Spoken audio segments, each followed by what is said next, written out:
ଝାରସୁଗୁଡ଼ା ବିଧାୟକ ଟଙ୍କଧର ତ୍ରିପାଠୀ ବୁଧବାର ଝାରସୁଗୁଡ଼ା ପୌରାଞ୍ଚଳର ବିଭିନ୍ନ ୱାର୍ଡ ପରିଦର୍ଶନ କରିଥିଲେ।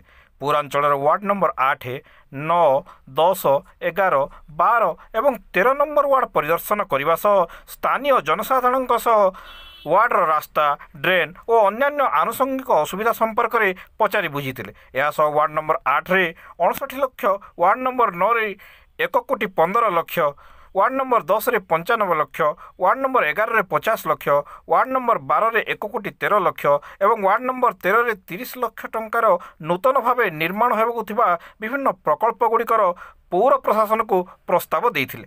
ଏହି ପ୍ରକଳ୍ପଗୁଡ଼ିକରେ ମୁଖ୍ୟତଃ ରାସ୍ତା ନିର୍ମାଣ, ଡ୍ରେନ୍ ନିର୍ମାଣ, ପୋଖରୀ ପୁନରୁଦ୍ଧାର ଏବଂ କମ୍ୟୁନିଟି ସେଣ୍ଟରର ପ୍ରସ୍ତାବ ରହିଛି। କାର୍ଯ୍ୟକ୍ରମରେ ଅନ୍ୟମାନଙ୍କ ମଧ୍ୟରେ ପୌର ନିର୍ବାହୀ ଅଧିକାରୀ ମାନସ ମଲ୍ଲିକ ଓ ପୌର ପରିଷଦର ସମସ୍ତ ଜେଇ, ସହର ମଣ୍ଡଳ ସଭାପତି ବିମଳେନ୍ଦୁ ଭୋଳ, ଅରବିନ୍ଦ ପାଠକ, ବରିଷ୍ଠ ନେତା ସୁନୀଲ ପଣ୍ଡା, କାଉନସିଲର ଦେବବ୍ରତ ପାଣ୍ଡେ, ରାଜେଶ ପ୍ରଧାନ ଓ ପ୍ରକାଶ ସିଂ ପ୍ରମୁଖଙ୍କ ସମେତ ବହୁତ ଦଳୀୟ କର୍ମକର୍ତ୍ତା ସାମିଲ ଥିଲେ। ଦେଖନ୍ତୁ, ଝାରସୁଗୁଡ଼ା ସହରର ଆମେ 2 ଦିନ ତଳେ କିଛି ୱାର୍ଡ ବୁଲିଥିଲୁ। ଆଜି ପୁଣି ଝାରସୁଗୁଡ଼ାର ବାକି ସବୁ ୱାର୍ଡକୁ ବୁଲୁଛୁ ଏବଂ ଅନେକ ଜାଗାରେ ରାସ୍ତା, ଡ୍ରେନ୍ର ଅବସ୍ଥା ଅତ୍ୟନ୍ତ ଶୋଚନୀୟ ଅବସ୍ଥାରେ ଅଛି। ମୁଁ ଧନ୍ୟବାଦ ଜଣାଇବି ରାଜ୍ୟ ସରକାରଙ୍କୁ। ଆମେ ଗୋଟେ ଲେଖିକି ଜଣାଇଥିଲୁ ଯେ ଅଞ୍ଚଳର ଯେତେ ରାସ୍ତା, ଡ୍ରେନ୍ ପାଇଁ ଯାହା ଯାହା ଅର୍ଥ କହିଥିଲୁ ତାହା ମଞ୍ଜୁର କରିଛନ୍ତି ଏବଂ ମ୍ୟୁନିସିପାଲିଟିର ଯେତେ କର୍ମକର୍ତ୍ତା ଅଛନ୍ତି, ଇଓ, ତାଙ୍କର ଜେଇ, ଇଞ୍ଜିନିୟର ସମସ୍ତେ ବୁଲି ବୁଲି ଯୁଦ୍ଧକାଳୀନ ଭିତ୍ତିରେ ତାର ଏଷ୍ଟିମେଟ୍ ପ୍ରସ୍ତୁତ କରି ତାର ଟେଣ୍ଡର କାର୍ଯ୍ୟ ମଧ୍ୟ ଆଗକୁ ବଢ଼ାଉଛନ୍ତି ଏବଂ ଆମେ ଆଶା କରୁଛୁ ବହୁତ ଶୀଘ୍ର ଏ ରାସ୍ତା, ଡ୍ରେନ୍, ଲୋକଙ୍କର ଯାହା ଯାହା ସମସ୍ୟା ଅଛି ଏ ସମସ୍ୟାର ସମ୍ପୂର୍ଣ୍ଣ ନହେଲେ ମଧ୍ୟ ବହୁ ମାତ୍ରାରେ ତାର ସମାଧାନ ହୋଇଯିବ। ଏବଂ ଆପଣମାନେ ଦେଖୁଥିବେ ଯେଉଁଭଳି ଭାବରେ ମୋତେ ତ ଲାଗୁଛି ବୋଧହୁଏ ଓଡ଼ିଶା ପ୍ରଦେଶରେ ଆଉ କେଉଁ ମ୍ୟୁନିସିପାଲିଟିରେ ଏଭଳିଆ କାମ ହେଉଥିବ।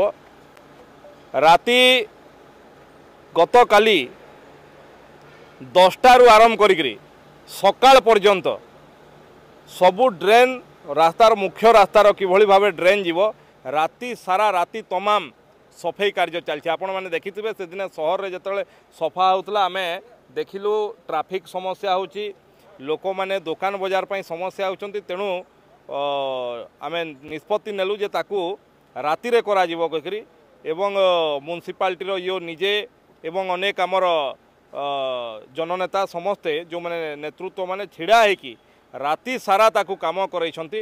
ମୁଁ ଧନ୍ୟବାଦ ଦେବି ମ୍ୟୁନିସିପାଲିଟି କର୍ତ୍ତୃପକ୍ଷଙ୍କୁ ଯେଉଁମାନେ ଏସବୁ କାମରେ ନିୟୋଜିତ ଅଛନ୍ତି।